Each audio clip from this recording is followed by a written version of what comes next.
They could not respond. This is all they could do to respond.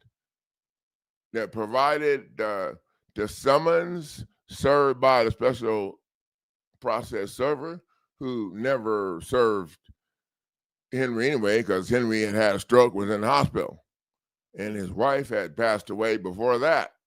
So, okay, so that's what it don't matter. And then they provided the affidavit of service.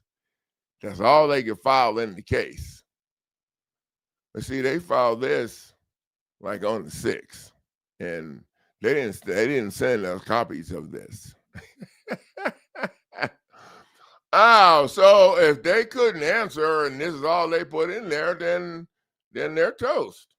I think we won. I mean, I never really say won or whatever, but these people went and sat the hell down.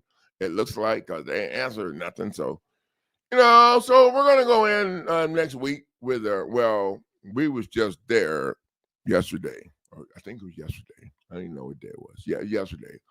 And Henry was found there, and they were giving him a hard time. And then he called me, and I thought we were just on a speakerphone while I'm talking. I mean, on the phone while I'm talking in his earpiece. And he had me on speakerphone. And so they were giving him, I could hear a lot better, so I didn't think about that. But anyway, so some lady came up and started getting on. And I said, "Who is that lady with the loud mouth?" And she said, I'm Demetra. Oh, I'm going to speak about, no, I didn't say that. I said, Demetra, I'm Coach Neighbors, and I got a loud mouth too. So, yeah, they didn't want to talk to me. And Henry said that I had them all stirred up down there, trying to tell me that we need to follow the rules. The rules. Now, we didn't follow no rules. We ain't follow no policies either. We follow the damn rules, and people got no sense. I just keep looking at this because we're about to look at the package that cost this $300.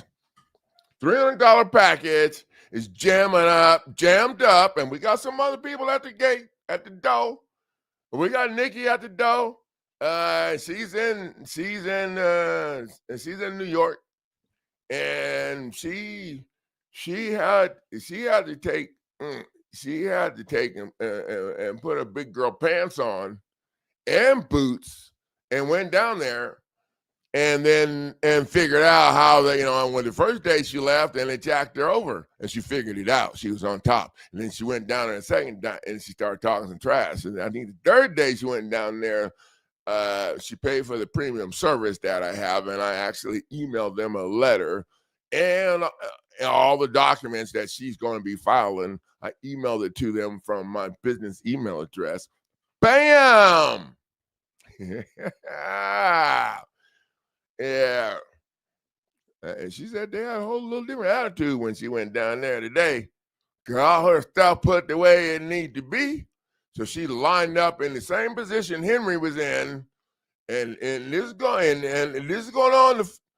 This is the end of the 4th week for Henry. And they wouldn't accept this temporary restraining order. He was down there yesterday, and they wouldn't accept the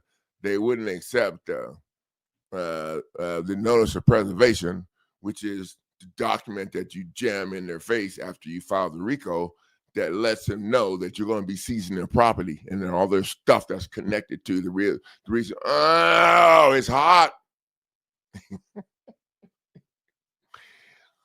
Oh.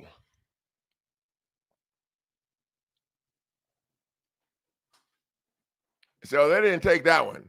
Okay, but they did take the demand to dismiss, which, really was, like I said, when you're doing the check down, if they're going to accept a demand to dismiss, but turn down the other fire, that was real fire. Oh, then maybe they see the light.